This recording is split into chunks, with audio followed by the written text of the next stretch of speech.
మొదటి 2 వచనాలు మనం చదువుకుంటాం. పేజీ నంబర్ 123 1800 కొలస్సీ పత్రిక 2వ అధ్యాయం మొదటి 2 వచనాలు చదవండి. మీ కొరకును లవోదికయ వారి కొరకును చేతిగా నా మొహం చూడని వారందరి కొరకును నేను ఎంతగా పోరాడుచున్నాను మీరు తెలుసుకొని కోరుచున్నాను.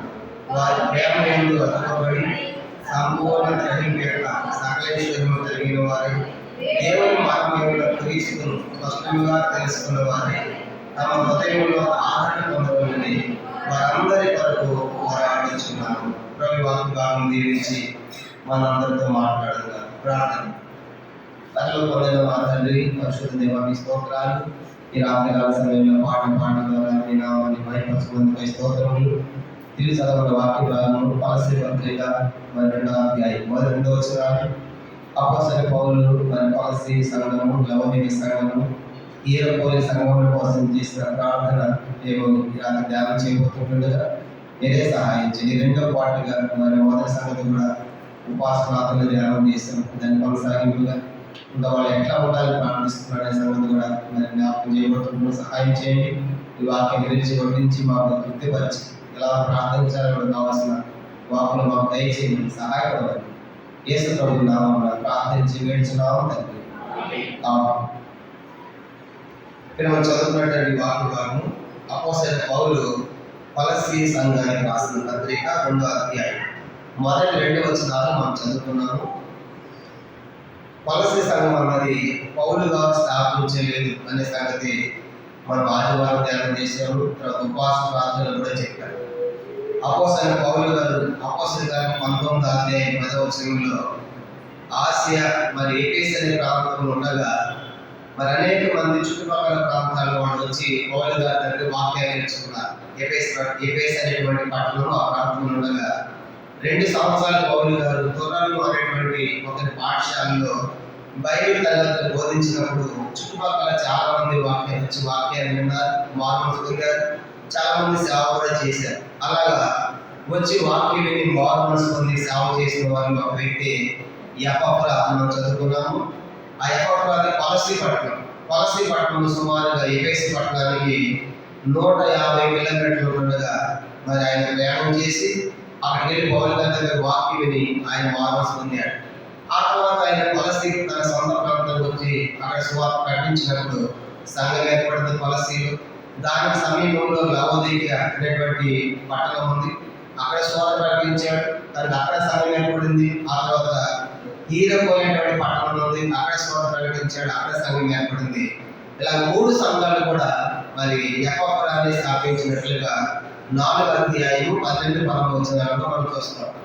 కొలస్సీ 4-12 వచనాలు కూడా ఆ 3 సంఘాలు ఆయన స్థాపించాడు. ఆ సంఘాలు స్థాపించబడిన తర్వాత ఈ సంఘాల్లోకి తప్పు బోధనలు వచ్చాయి, తప్పు సిద్ధాంతాలు వచ్చాయి. అదేంటంటే, ఒకటి, యేసు ప్రభు భూలోకానికి మానవతారిగా నరుడిగా రాలేదు కనుక మరి దేవునికి భూమికి మధ్యలో కొన్ని ఆత్మలు ఉన్నాయి. ఆకాశానికి భూమికి మధ్యలో కొన్ని ఆత్మలు ఉన్నాయి. పైన ఆత్మలు పెద్ద ఆత్మలని, కింద ఆత్మ చిన్న ఆత్మలని బోధించారు. ఆత్మలు ఒక ఆత్మ యేసుక్రీస్తు కానీ ఆయన శరీరాన్ని రాలేదు అని తత్వవేత్తలైనటువంటి ఫిలాసఫర్స్ అంటే సోక్రటీస్, అరిస్టాటిల్, జీనో వీళ్ళందరూ మనం చరిత్రలు చదువుతాము. అట్లాంటి తత్వవేత్తలు ఈ కొలస్సీ సంఘమే కాదు, ఆసియా అంతటా ఈ బోధలు బయలుదేరారు. ముఖ్యంగా కొలస్సీ సంఘంలో ఈ బోధలు ప్రకటించారు. 2వ అధ్యాయం చూడండి, పౌలు చెప్పాడు 2వ అధ్యాయం 8వ వచనం. తత్వవేత్తలు ప్రవేశించి యేసుక్రీస్తు శరీరాన్ని రాలేదు అని ఈ తప్పుడు సిద్ధాంతాన్ని బోధించారు. 8వ వచనం కొలస్సీ 2:8 ఆయనను అనుసరించక మనుషుల పారంపర్యాచారం అనగా ఈ లోక సంబంధ మూల పాఠములను అనుసరించి మోసకరమైన నిరంతర తత్వజ్ఞానం చేత మిమ్మల్ని చేపట్టుకొని పోవాడేమో అని జాగ్రత్తగా ఉంది. తత్వజ్ఞానం చేత అలాంటి తత్వవేత్తలు ఇలాంటి బోధలు చేసినప్పుడు మరి ఇది తత్వవేత్తల యొక్క బోధలు సంఘంలో ప్రవేశించాయి.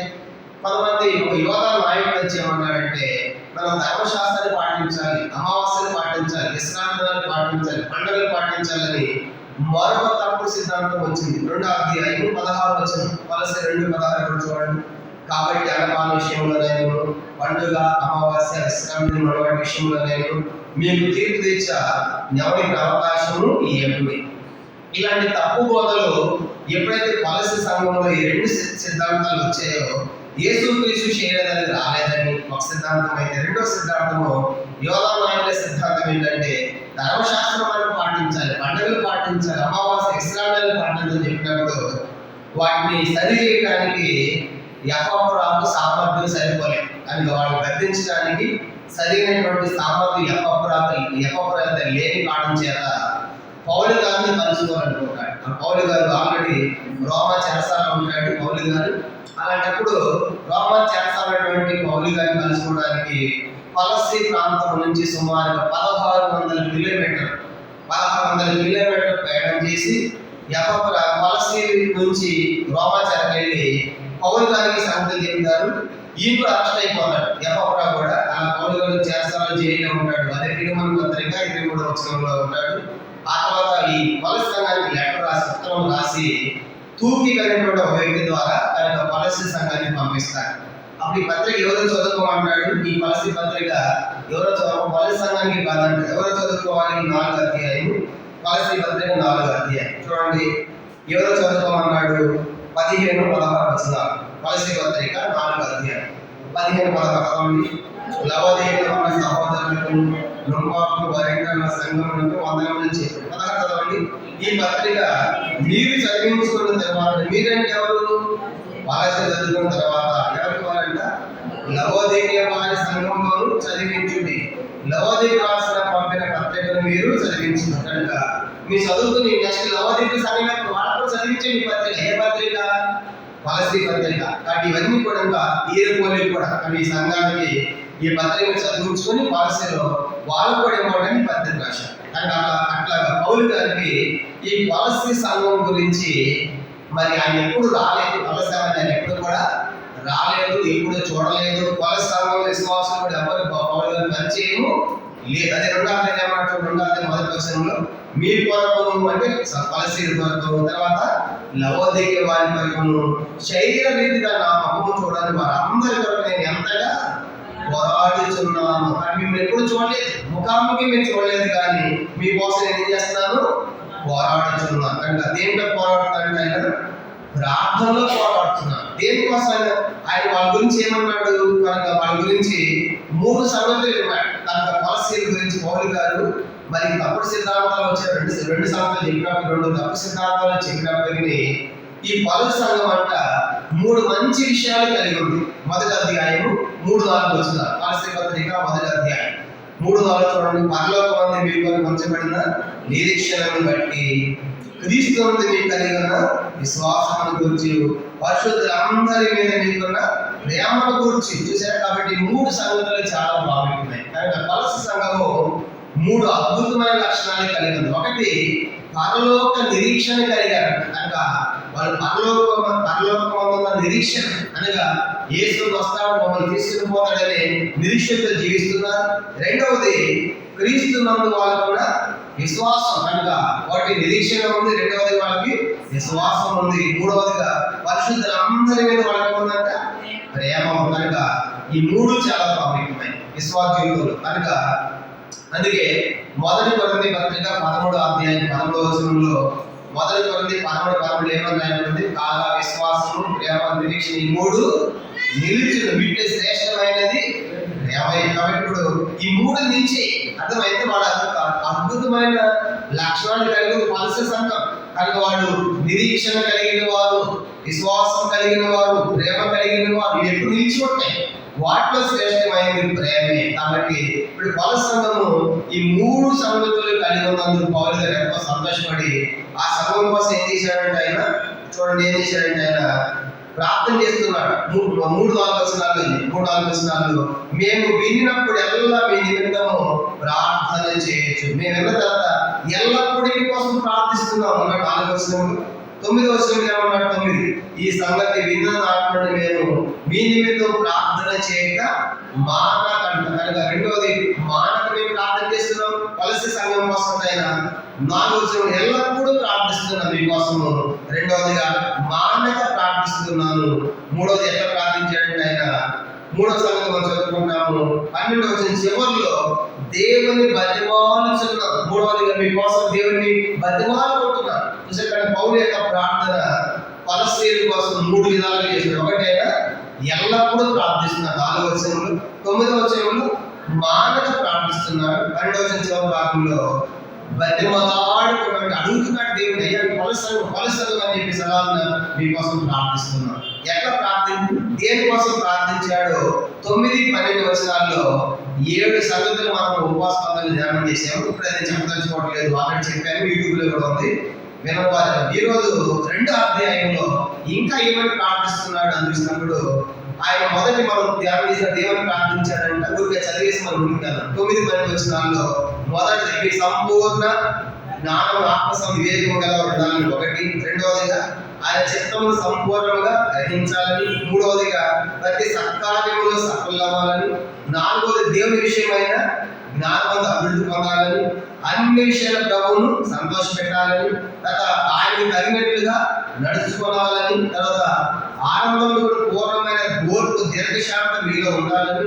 బలముతో బలపరచబడవాలని, ఇలాగా తేజవంశం పరిశుద్ధ స్వాచ్యం ఉండాలని మరి 7 ఆ సమయం కోసం ప్రార్థన చేశారు. దాని గురించి వివరంగా గంటసేపు చెప్పాను కనుక దాని గురించి పూర్తి వివరణ ప్రార్థన గురించి ఉపవాస ప్రార్థన మనం చేశాం. ఇప్పుడు 2వ అధ్యాయంలో ఇంకా ప్రార్థన చేస్తాడు ఆ సమయం కోసం. ఆ 7 సంగతులు కాదు, ఇంకేం ప్రార్థిస్తున్నాడంట చూడండి. ఫలస్తీ పత్రిక 2వ అధ్యాయం.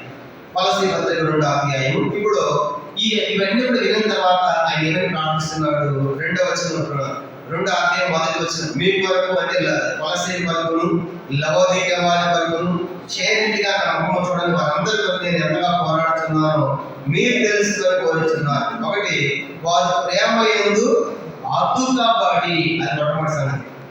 మరి మీ విశ్వాసులు అందరిలో మీద మీకు ప్రేమ ఉందని, ఆ ప్రేమలో మీరు అతుకబడాలి. అర్థమైందా? ప్రేమలో ఆ సంగతి ఏం కావాలంట?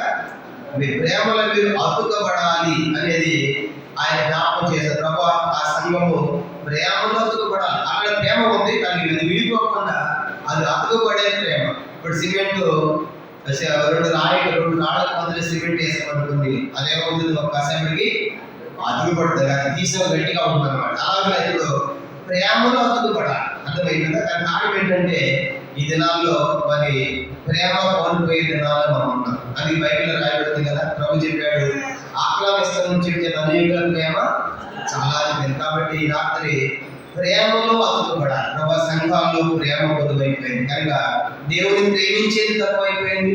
తర్వాత ఒకరినొకరు ప్రేమించుకునేది కూడా తక్కువైపోయింది కనుక సహోదరి మధ్యలో కూడా ఆ ప్రేమ లోపించింది. అది పౌలు గారు ప్రభు ఫలస్తీ లవోదిక హీరిపోల సంఘాల్లో ఉన్నటువంటి వారు ప్రేమలో అతుకుపడాలని ప్రార్థిస్తున్నారు.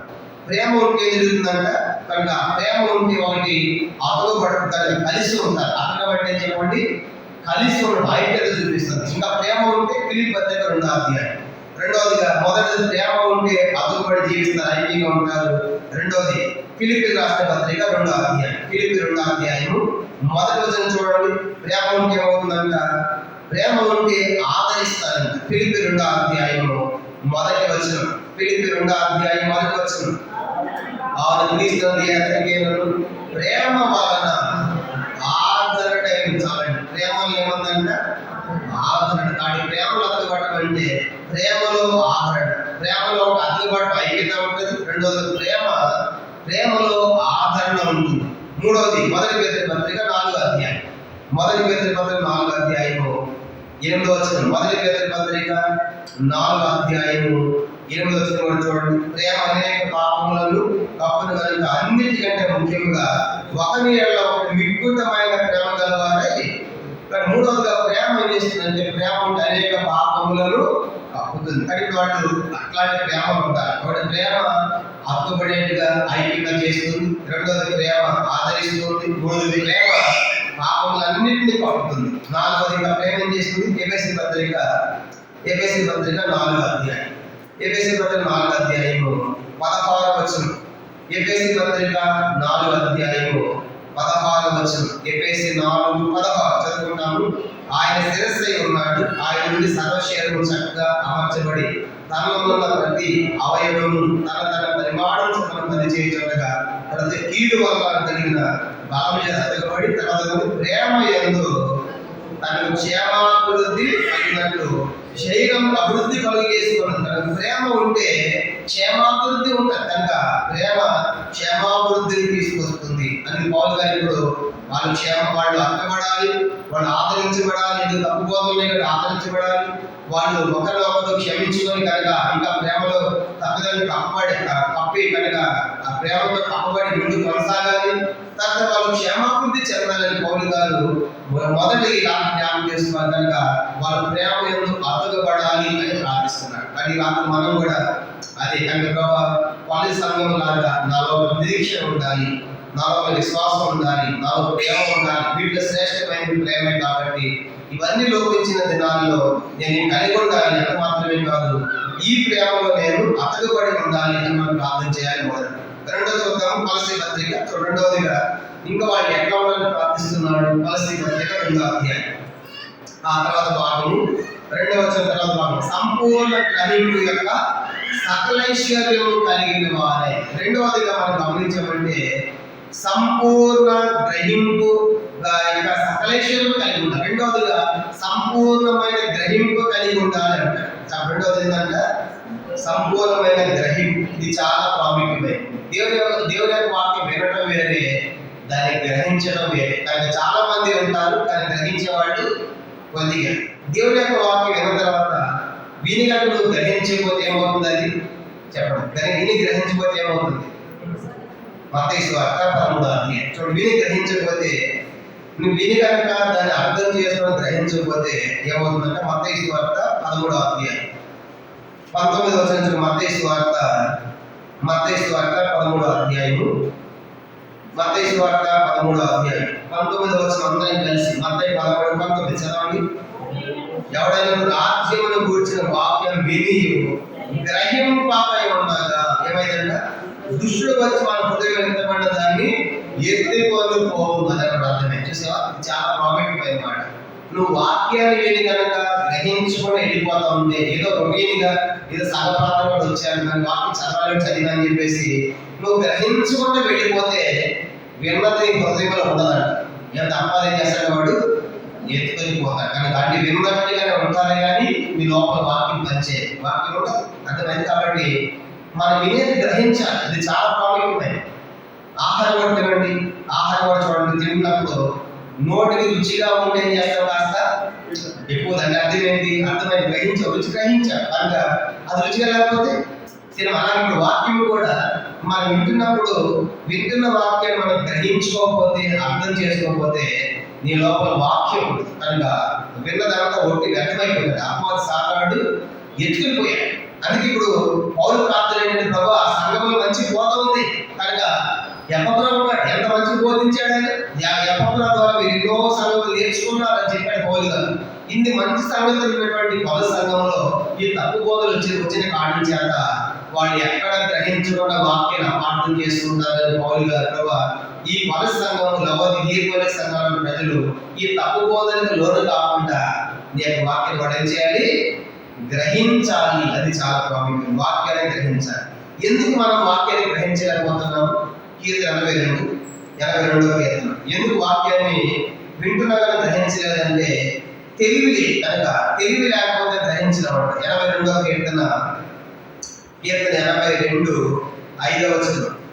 82వ కీర్తన 5వ వచనం. కీర్తన 82:5 చూడండి. జనులకు తెలివి లేదు, వారు గ్రహించాలంట. ఎందుకు గ్రహించలేకపోతున్నారంటే ఒకటి తెలివి కనుక. లోపల అన్ని తెలివి ఉంటాయి, వాక్యమే తెలియదు కనుక తెలివి లేకపోతే నువ్వు గ్రహించలేదు కనుక. రెండవది ఇంకొక గ్రహించినాక 92వ కీర్తన 92:5 వచనం. వాక్యం ఎందుకు గ్రహించలేకపోతున్నామంటే ఒకటి తెలివి లేదు కాబట్టి గ్రహించలేకపోతున్నాం. 92వ కీర్తన 5వ వచనం. యెహోవా నీ కార్యం ఎంత దొడ్డవి, నీ ఆలోచన గంభీరములు, పశుప్రాయులు వాటిని గ్రహింపవలెను. దాని పశుప్రాయులు అంటే పశుప్రాయులు అంటే పశువులు లాంటి మనసు అంటారు కదా.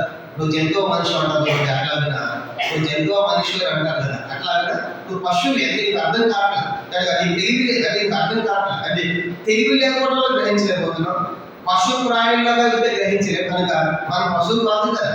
కానీ పశువులకి ఏది చేస్తే తింటారు, అది తింటారు. మాట్లాడాలి కదా, ముద్ద తింటారు. ముద్ద నవ్వులు రాయించిన తీసి పక్కన పెడతాం. ఎంత జాగ్రత్త మనకి. కానీ అలాగే ఉంది, పశుప్రాయుడిగా ఉంటే వాక్యాన్ని గ్రహించలేరు. ఇంకెవరు గ్రహించారంట?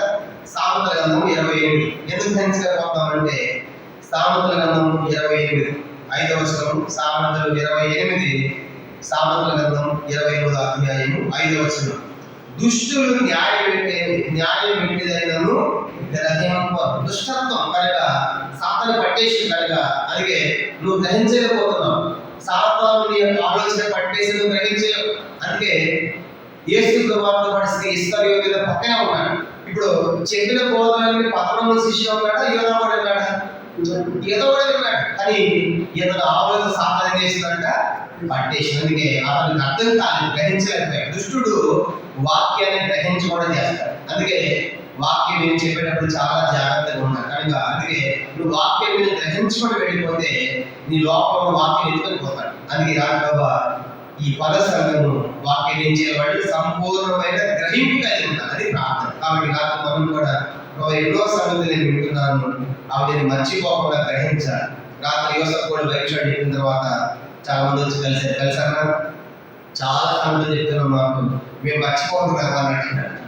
మర్చిపోతే ఏమేం చేయాలి? రాసుకోవాలి. మీరు రాసుకోండి, 30 నిమిషాలు వాక్యాలు ఎక్కడ నాకు అర్థమైందా?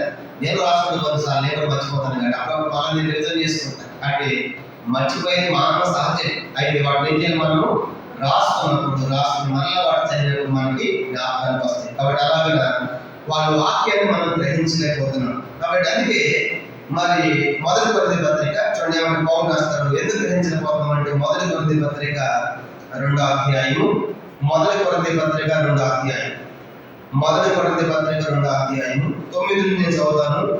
మొదటి కొరింథీ పత్రిక 2వ అధ్యాయం 9 నుంచి 11 వచనాలు ఇలా రాయబడ్డాయి. కనుక ప్రకృతి సంబంధాలు గ్రహించలేదు, శరీర సంబంధాలు కూడా గ్రహించలేదు. మొదటి కొరింథీ పత్రిక 2వ అధ్యాయం 9 నుంచి 11 వచనాలు. ఇందుని గురించి దేవుడు తనను ప్రేమించే వారి వరకు ఏమి సిద్ధపరిచిన కంటికి కనబడలేదు, చెవి కనబడలేదు, మనుషులను పోల్చినాము కాదని రాయబడి ఉన్నది.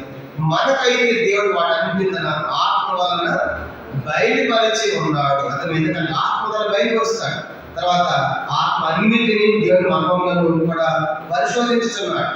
ఒక మనుషుని సంగతులు అర్థంలో ఉన్న మనుష్యాత్మే కానీ మనుషులు ఎవరికి తెలియను. అలాగే దేవుడి సంగతులు దేవుని ఆత్మకే కానీ మరి ఎవరికి తెలియదు. కొన్ని బయట సంగతులు మనము లోకాల దీపకాలకే అర్థం కాదు, అర్థమైందా? కనుక ఏం సంగతులు అంటారు కనుక మనుష్య సంగతులు మనుషులకి తెలుసు. ఇది ఆత్మ సంగతులు మనం తెలుసుకునే సంగతులు ఏంటి? ఇవన్నీ కూడా ఆత్మ సంగతులు. కాబట్టి ఆత్మకే గ్రాహ్యం కనుక అందుకే ఆత్మ మనకు బయలుపరుస్తాడు కనుక నేర్పిస్తాడు. అది చాలా ప్రాముఖ్యమైనది. కాబట్టి మనం ఆత్మను పొందాము కాబట్టి ఆత్మ ద్వారా మనకి బయలుపరుస్తాడు. 12వ వచనం 2:12 దేవుని వల్ల మనకు దయచేయబడిన వాటిని తెలుసుకుంటే మనము లౌకిక ఆత్మను కాక దేవుని యొక్క ఆత్మను పొంది ఉన్నాము. మనుష్య జ్ఞానం దేవుని మాటలతో కాక ఆత్మ సంబంధమైన సంగతులను సరిచూచుచు ఆత్మ నేర్పు మాటలతో వీటిని గురించి మేము బోధించుతున్నాం. కాబట్టి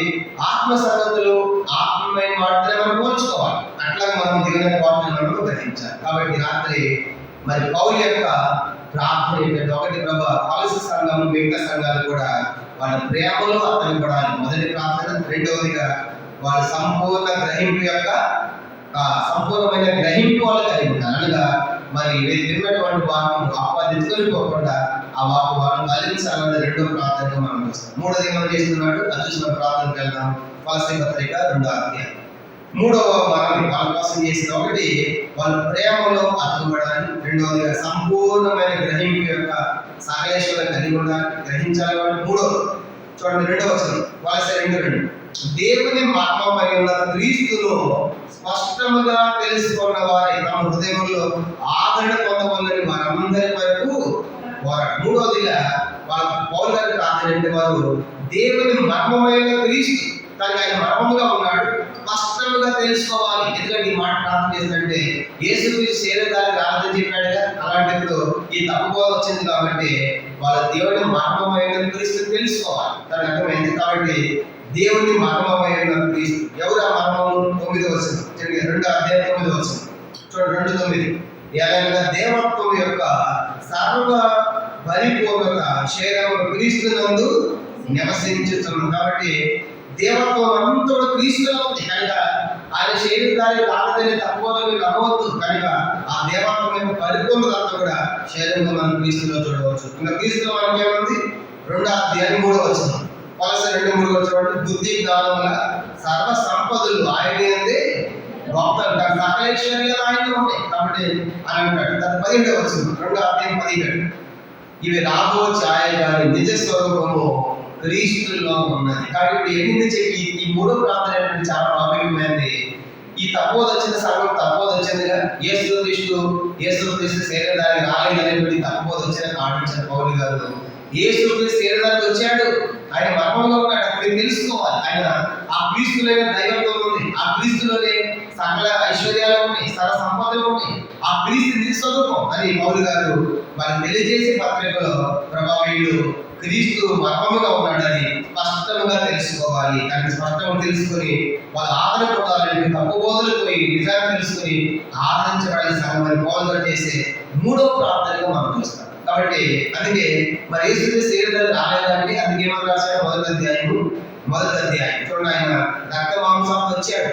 22వ వచనం Colossae 1:22, తన సన్నిధిని పరిశుద్ధులుగాను నిర్దోషులుగాను నిరపరాధులుగా నిలబెట్టుకు ఆయన మాంసాయుక్తమైన దేహమును మానవలిని మిమ్మును మాంసమైన దేహము వచ్చాడు కనుక ఆ తక్కువలు నమ్మదు. పాలసీలాగా యేసుక్రీస్తు మాంసాయుక్తమైన దేహంలో వచ్చాడు. అది మాత్రమే కాదు, ఆయన శిలువెక్కాడు, శిలువ రక్తం కార్చాడు. 19వ వచనం Colossae 1వ అధ్యాయం 19, ఆయన యందు సర్వ సంపూర్ణత నివసింపనని ఆయన శిలువ రక్తము చేత సంధి చేసి ఆయన ద్వారా సమస్తము ఆయన భూలోకమందునవి పరలోకమందునవి వాటన్నిటి ఆయన ద్వారా తమకు సమాధానం పంచుకోవాలని అభిషేకమైన. కాబట్టి ఆయన శిలువ ఎక్కి రక్తాన్ని కార్చాడు, మానవుదారు రక్త మాంసం వచ్చాడు. పౌలు గారు ఎందుకు చేశాడు? ఇది ఎందుకు రాసి వచ్చిందంటే యేసుక్రీస్తు శరీరానికి రాలేదు, మనిషికి రాలేదనేటువంటి తప్పు బోధనని నమ్మవద్దు. ఆయన మాంసమైన ధ్యానంతో వచ్చాడు, శిలువకి రక్తం కూడా కార్చాడు, సమాధానం పంచాడు. సర్వ పరిపూర్ణత క్రీస్తులో ఉంది, దేవత యొక్క సర్వపరిపూర్ణ క్రీస్తులో ఉంది. ఆయన అయితే సరస్వతులు మొత్తములే ఉన్నాయి, అది నిజస్వరూపం ఆయనే అని పదే చెప్తా ఈ 3 సంగతుల కోసం ప్రార్థించాడు. కానీ ఈరోజు మనము ప్రార్థించవలసిన 3 సంగతులు. మొదటిది ప్రేమలో సంఘాలు అర్థపడాలి. రెండోది మనం చూస్తాము దేవుని యొక్క వాక్యాన్ని వింటున్నారు అని చెప్పి చాలా మంది గ్రహించడం, అందుకే అపాదన చేసిన లోపల వాక్యాన్ని ఎత్తుకొని వాక్యం నీ లోపల కార్యకారి అవుతుంది కనుక వాక్యమే అపవాది ఎత్తుకొని కాబట్టి నీ లోపల కార్యకారి కావట్లేదు. కనుక వాక్యం ఉంటే కార్యం జరుగుతుంది, వాక్యం లేదు కాబట్టి గ్రహింపలేదు కాబట్టి వాక్యం అపవాది ఎత్తుకొని పోతుంది. కానీ ఈరోజు సంఘాలలో ప్రతి ఒక్కరు ముఖ్యం నేను మీ వాక్యాన్ని గ్రహించాలి. మూడవదిగా క్రీస్తు యొక్క మరి మర్మమైన క్రీస్తుని మేము స్పష్టంగా తెలుసుకోవాలి. కానీ ఆ క్రీస్తు వచ్చాడు లోకానికి వాళ్ళు ఎరగాలని ఈ 3 సంగతుల కోసము ఇది 2వ ప్రార్థన. 1వ అధ్యాయంలో ప్రార్థించాడు. తర్వాత పౌలు గారు ఎవరి కోసం ఇంతగా పోరాడుతున్నారు ప్రార్థన అంటే చెప్పండి, ఎవరి కోసం అంటే వారి ముఖమును చూడని వారి కోసం. అంటే చూడని వారి కొరకు ఎంత భారం ఎంత వేదన పౌలు గారికి ఉంటే ఇంకా చూసే వారి కోసం ఎంత ఉండాలి. అర్థమైంది. ప్రార్థన అంతా ఎప్పుడు ఆ సంఘానికి పోలేదు, ఎప్పుడు వాళ్ళు చూడలేదు, కానీ అంతగా పోరాడుతున్నాడు. అదే నాడు ఏమన్నాడు, అందరి కొరకు పోరాడుతున్నాను. కాబట్టి నా మొక్క చూడదు, నా పరిచయం మీద అయినప్పుడు కూడా మరి వాళ్ళ కోసం ఎల్లప్పుడూ ప్రార్థిస్తున్నాను, ప్రార్థిస్తున్నాను, బతిమాలు కొడుకు ప్రార్థిస్తున్నాను. వాళ్ళ సంఘము నిరీక్షణతో ఉన్న సంఘం, ఆ సంఘము విశ్వాసంతో ఉన్న సంఘం, ఆ సంఘము మరి ప్రేమ ఉన్న సంఘం. 5 తక్కువలు వచ్చాయి కాబట్టి వాళ్ళ ప్రేమలో అతుకుపడాలి. రెండవదిగా దేవుని వాక్యాన్ని పూర్తిగా గ్రహించాలి. మూడవదిగా మర్మమైన క్రీస్తు తనకి ఈ లోకానికి వచ్చాడని వారు తెలుసుకుని స్థిరపడాలి. కనుక తప్పు బోధలు పోయి ఆదరణ పొందాలని పౌలుగా చేసే ప్రార్థన మనకి జ్ఞాపకం చేయకూడదు. కానీ రాత్రి మనం కూడా ఈ 3 సంగతులు జ్ఞాపకం పెట్టుకుంటాం. ప్రభా ఈ దినాల్లో మేము నిరీక్షణతో ఉండాలి, విశ్వాసంతో ఉండాలి, ప్రేమతో ఉండాలి సంఘాన్ని. కనుక అది ఒక ప్రార్థన అయితే ఆ పల సంఘంలో నేను అలా ఉండాలి. అలాగే పల సంఘస్థుల వల్లే ఈ తక్కువలు పాడైపోకుండా ప్రేమని మాత్రం పడాలి. రెండవదిగా మరి దేవుని వాక్యాన్ని సంపూర్ణంగా మేము గ్రహించాలి. మూడవదిగా మర్మమైన క్రీస్తుని ఎరిగి మేము జీవించాలని ఈ 3 విషయాల కోసం మనము ప్రార్థన చేస్తాం. అలా ప్రభు తన కృపను మనకు దయచేయగా తన వాక్యాన్ని ఆశీర్వదించనుగా. ప్రార్థన వెళ్తాము. మరి ముఖ్యమైన మరి మనం జ్ఞాపకం పెట్టుకుని జరుగుతున్నటువంటి సేవా పరిచర్య